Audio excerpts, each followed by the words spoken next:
Assalamualaikum warahmatullahi wabarakatuh. Perkenalkan, saya Bapak Zainal Mustafa, mahasiswa PPG Derajat 2 dari UIN Maulana Malik Ibrahim. Tahun 2022 akan mempresentasikan video pembelajaran tentang korban dan akikoh di kelas 10 di Mandua Blitar. Terima kasih, selamat menyaksikan dari kami. Assalamualaikum warahmatullahi wabarakatuh.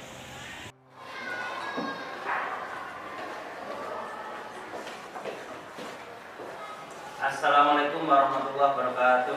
Waalaikumsalam warahmatullahi wabarakatuh. Selamat pagi anak-anakku semuanya, kelas 10 IPA 2. Bagaimana kabar dengan kalian semuanya? Alhamdulillah. Iya, terima kasih. Alhamdulillah, kita panjatkan kepada Allah Subhanahu wa taala atas segala nikmat dan karunia-Nya kita bisa menjalankan aktivitas pada pagi hari ini dalam keadaan sehat walafiat. Amin amin ya rabbal alamin. Kita Pak mengucapkan dulu. Sebelumnya anak-anakku, marilah kita memanjatkan doa sejenak. Semoga kita dalam pembelajaran ini beri kelancaran, ilmu yang bermanfaat, penuh barokah, sehingga nanti kehidupan kita akan lebih harmonis dan keluarga kita menjadi keluarga yang sehat walafiat dan yang bermanfaat. Ala dunia al-Fatihah.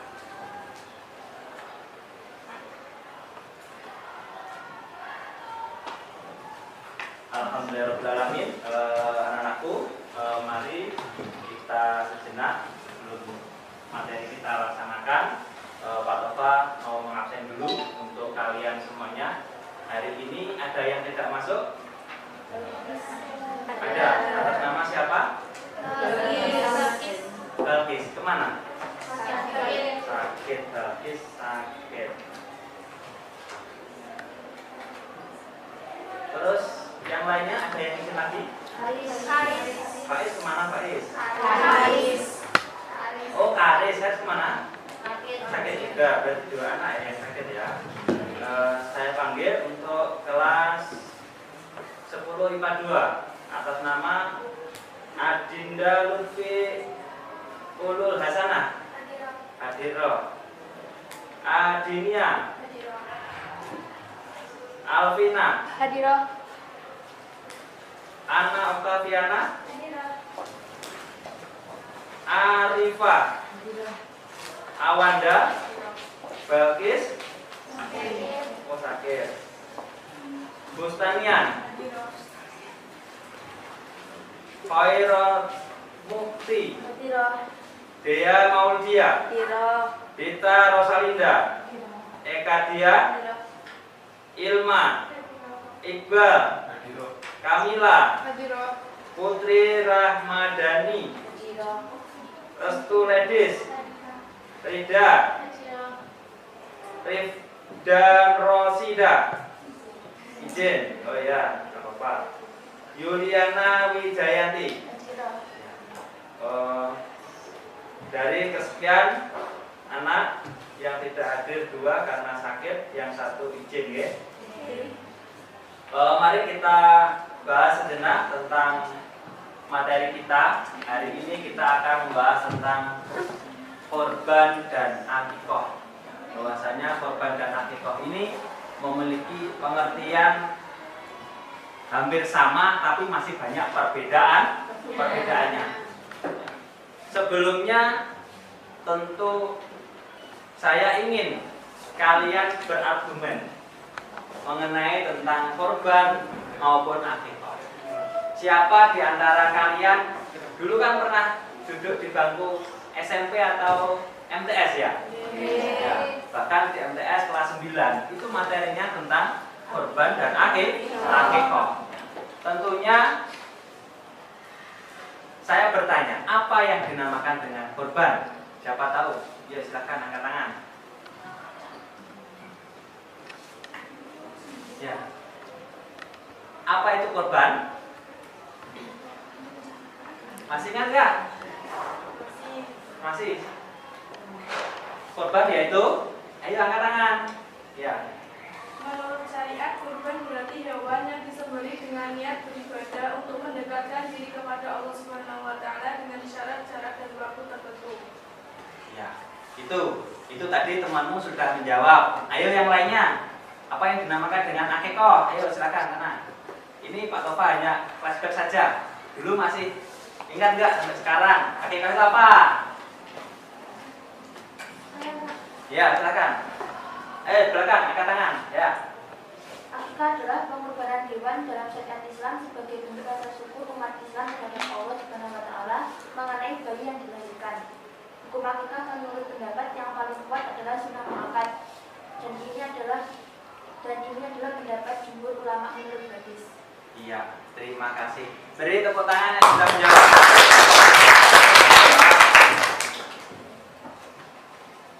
Kita lanjutkan.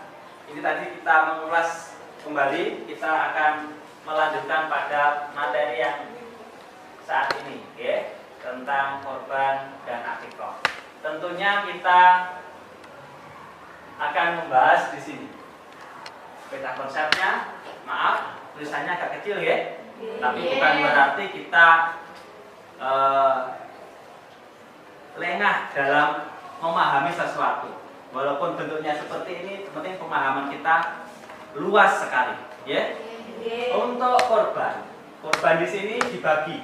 Ada hukumnya korban, sejarah korban, terus ketentuan hewan yang dikorban, tata cara penyembelihan korban, dan pemanfaatan daging Korban. Ini beda lagi dengan akikoh. Akikoh juga sama, pengertiannya juga untuk mewujudkan rasa syukur dengan kita memberikan hidangan atau makanan kepada orang lain dalam bentuk yang sudah dimasak. Ya. Di sini ada akikoh karena ada dasarnya yaitu hukum dan ketentuan akikoh. Terus yang kedua adanya jenis-jenis hewan yang dapat digunakan untuk akikoh. Terus yang ketiga, waktunya kapan kita berakikoh. Di sini. Kita lanjutkan bahwasanya untuk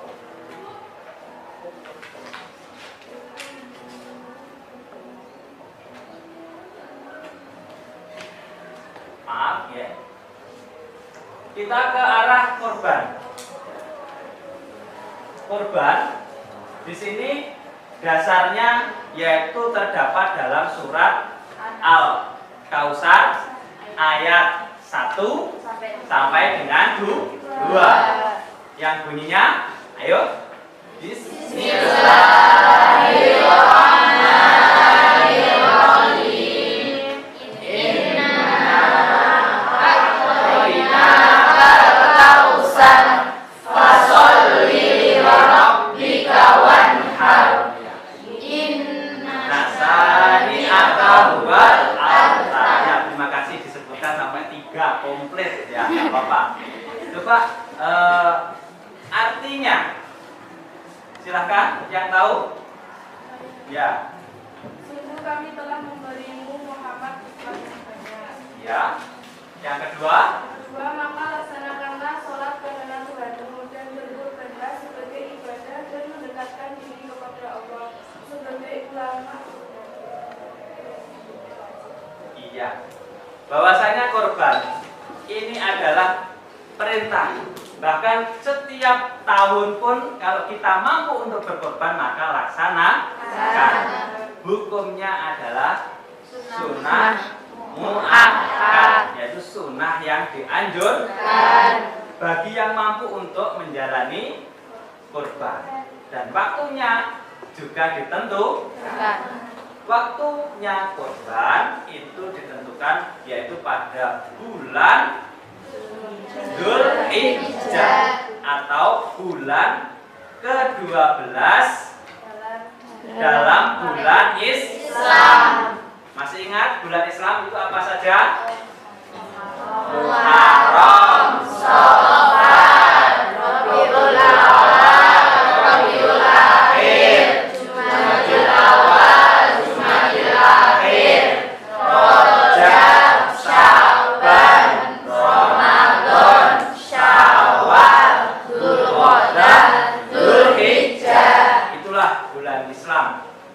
kita sebagai umat Islam harus tahu dan hafal. Hanya saja kadang kita itu ini bulan apa ya?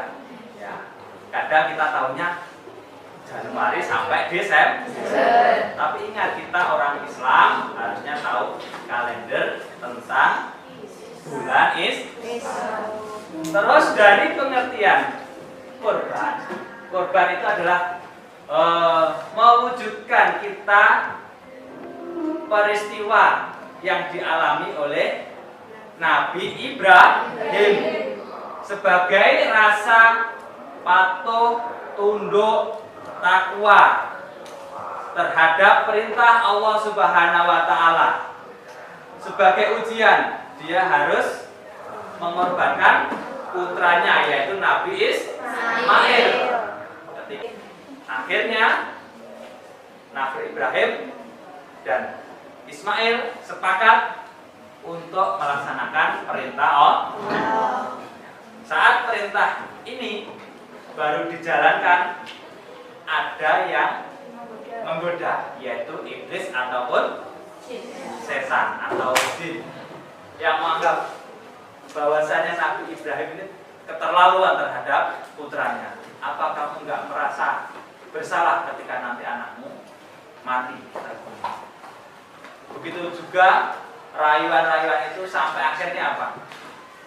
Nabi Ibrahim pun dengan rasa keyakinannya dia menghadang kepada jin atau iblis atau setan tadi dengan melemparkan batu. Pergilah dan jauh-jauhlah dari kami. Saya hanya patuh pada perintah Allah Subhanahu wa taala. Akhirnya perintah itu dilaksanakan, tapi dengan kekuasaan Allah dan segala nikmat karunia-Nya, akhirnya Allah menggantikannya dengan seekor domba atau kambing. Akhirnya itu digantikan dan prosesinya pengorbanan Ibrahim tergantikan dengan adanya domba atau kambing tersebut. Ini yang menjadi latar belakangnya, yaitu latar belakang daripada korban peristiwa. Dan itu peristiwanya terjadi pada tanggal 10 Dzulhijjah atau yang sekarang kita kenal sebagai Idul Adha, peristiwa pelaksanaan ibadah haji di tanah suci yang dilakukan oleh umat Islam sedunia. Maka pada tanggal 10, 11, 12, 13 itulah waktu-waktunya digunakan untuk berkorban. Berarti bagi umat Islam yang mampu untuk melaksanakannya.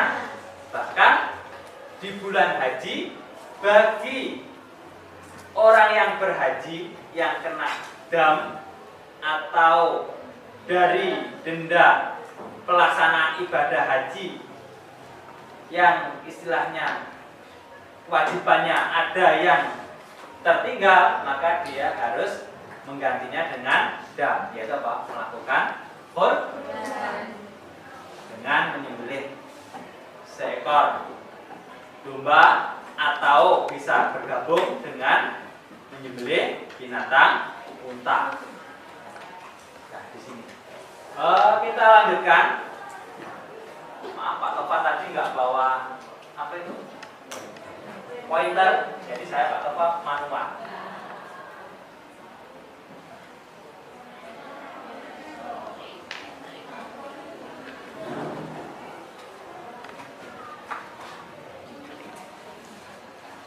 Itu sebagai pengantar. Sedangkan sekarang pengertian korban, apa itu korban? Hewan yang disembelih dengan niat beribadah. Ya, korban berasal dari bahasa ya korban, ya mendekatkan, yaitu kita lebih menghambakan, berdekat diri kepada Allah dengan rasa tunduk dan ikhlas patuh terhadap perintahnya dan menjauhi segala larangan. hukumnya sunnah muakkad, yaitu inna a'toinakal kausar fasholli lirabbika wanhar. Sesungguhnya kami telah memberikan kepadamu nikmat yang banyak, maka dirikanlah sholat dan berkurban. Bahwasanya apa? Perintah sholat itu tetap kita laksanakan hingga akhir hayat, menghabiskan kehidupan kita di dunia yang harus kita jalani secara kontinu. Itu. Sedangkan perintah yang kedua berkorban. Karena apa? Kita ini sudah diberikan kelebihan oleh Allah, nikmat yang luar biasa yang tidak bisa digantikan dengan rupiah. Jika kita mau dihitung semuanya nikmat yang diberikan Allah, kita tidak mampu untuk membayarnya. Anggota kita yang tubuhnya lengkap seperti ini, semuanya berfungsi dengan baik. Mata untuk melihat, pendengaran jelas, hati untuk merenungi, dan kita mengilhami dari apa yang sudah terjadi. Dari barat ini adalah kelompok 1, ini kelompok 2, kelompok 3, kelompok 4. Ini saya tugasi, silakan kalian mendefinisikan tentang korban.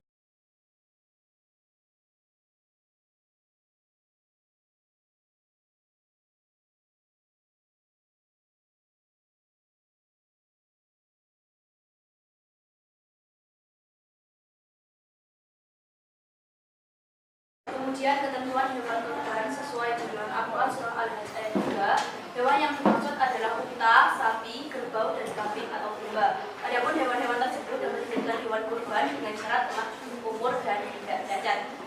Misalnya pincang, sangat kurus, ataupun sakit. Ketentuan cukup umur itu adalah 1. Domba sekurang-kurangnya berumur 1 tahun atau telah tanggal umurnya. 2. Kambing biasanya sekurang-kurangnya berumur 1 tahun. 3. Unta sekurang-kurangnya berumur 5 tahun, dan sapi atau kerbau sekurang-kurangnya berumur 2 tahun. Inti kegiatan kita bahwasanya korban memang menjadi suatu keharusan bagi orang Islam yang mampu untuk melaksanakannya. Jadi tanda kutip di sini, tidak semuanya berkorban bila mana dia mempunyai kendala, maka berkorbanlah bagi yang mampu sesuai dengan dasar Quran surat Al-Kautsar ayat 1 dan ayat 2. Maka dirikanlah sholat dan berkorbanlah. Karena apa? Sebagai rasa syukur atas segala karunia yang diberikan Allah kepada kita semuanya, maka kita harus melaksanakan perintahnya. Korban itu dilaksanakan setiap 1 tahun sekali bagi yang mampu. Beda dengan akikah itu hanya beberapa waktu yang ditentukan, tidak setiap tahun kita harus berakikah. Terus kita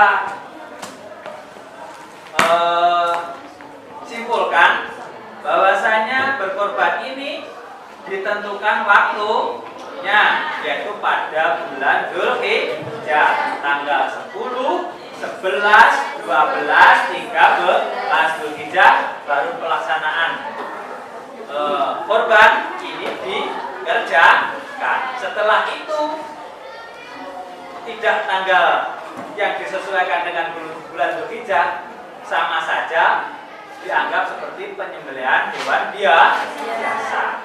Tapi ada kesunahan untuk menyembelih, bahwasanya dihadapkan ke arah kiblat, arahkan dan rusuk kita tekan, baru leher kita gores dengan pisau yang sangat tajam. Ya. Usahakan nafas ini terlepas, baru kita potong lehernya. Karena apa? Nanti biar tidak membuat bau pada hewan tersebut. Biasanya kan kalau kita nggak hati-hati, karena sesuatu hal nanti baunya yang tidak hikmah yang dapat kita ambil dari kurban yaitu satu, kita lebih mendekatkan diri kepada Allah dengan menjalankan perintahnya. Yang kedua, kita ikut rasa syukur solidaritas terhadap warga masyarakat di sekitar kita. Bersedekah berupa daging korban yang masih Terus yang selanjutnya yaitu hikmahnya apa? Ya, mempunyai rasa kecintaan kita kepada Allah dengan mewujudkan pengorbanan kita dan daging korban ini tersalurkan kepada warga masyarakat. Sementara itu yang bisa saya berikan materi kita pada pertemuan hari ini, semoga pertemuan ini membawa berkah, barokah dan ilmu kita semakin bermanfaat hingga kita nanti akan menjadi golongan-golongan orang yang soleh. Dari kami, Pak Tofa memberikan informasi berupa ilmu pengetahuan ini ada manfaatnya untuk kita bersama. Dan kurang lebihnya mohon maaf. Wallahu muwaffiq ila aqwamit thoriq. Wassalamualaikum warahmatullahi wabarakatuh. Waalaikumsalam warahmatullahi wabarakatuh.